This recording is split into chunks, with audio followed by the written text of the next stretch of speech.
धैर्य और संयम। एक समय की बात है, एक प्रसिद्ध संत अपने शिष्यों को धैर्य और संयम का महत्व सिखाने के लिए जाने जाते थे। उनके पास दूर दूर से लोग आते थे ताकि वे जीवन की कठिनाइयों का सामना करने के लिए धैर्य और संयम सीख सकें। संत ने अपने जीवन में कई मॉरल कहानियां इन हिंदी सुनी और सुनाई थीं, जिनका उद्देश्य लोगों में धैर्य और संयम की भावना को प्रबल करना था। एक दिन संत ने अपने शिष्यों को धैर्य और संयम का पाठ पढ़ाने के लिए एक अनोखा प्रयोग करने का सोचा। उन्होंने सभी शिष्यों को एक एक बीज दिया और कहा कि इसे एक गमले में लगाएं और इसे रोज पानी दें। शिष्यों ने बड़ी उत्सुकता से अपने अपने बीजों को गमलों में लगाया और उनकी देखभाल करने लगे। कुछ दिनों बाद अधिकांश शिष्यों का धैर्य टूटने लगा क्योंकि उनके गमले में से कोई पौधा नहीं उग रहा था। वे सोचने लगे कि शायद बीज खराब थे या उन्होंने कुछ गलती की है। लेकिन केवल एक शिष्य, जिसका नाम अनिल था, ने धैर्य और संयम से काम लिया और पौधे की देखभाल करता रहा।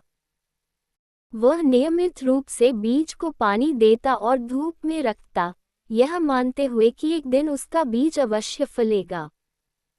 महीनों बाद अनिल के गमले से एक सुंदर पौधा उगाया। संत ने सभी शिष्यों को बुलाया और अनिल के गमले को दिखाया। उन्होंने कहा, यह अनिल का धैर्य और संयम ही है जिसने उसे सफलता दिलाई है। जीवन में धैर्य और संयम से ही हम कठिनाइयों को पार कर सकते हैं। इस कहानी इन हिंदी विद मॉरल ने सभी शिष्यों को ये सिखाया कि धैर्य और संयम से ही सफलता मिलती है। संत ने ये संदेश दिया कि जीवन में कई बार हमें तुरंत परिणाम नहीं मिलते, लेकिन हमें धैर्य और संयम से अपने प्रयासों को जारी रखना चाहिए। ये हिंदी कहानी विद मॉरल पूरे गांव में फैल गई और लोग इसे अपने जीवन में अपनाने लगे। ये best story in Hindi with moral बन गई और लोग इसे अपने बच्चों को सुनाने लगे ताकि वे भी धैर्य और संयम की महत्ता को समझ सकें। ये कहानी top 10 moral stories in Hindi with moral में शामिल हो गई और लोगों के लिए प्रेरणादायक बन गई।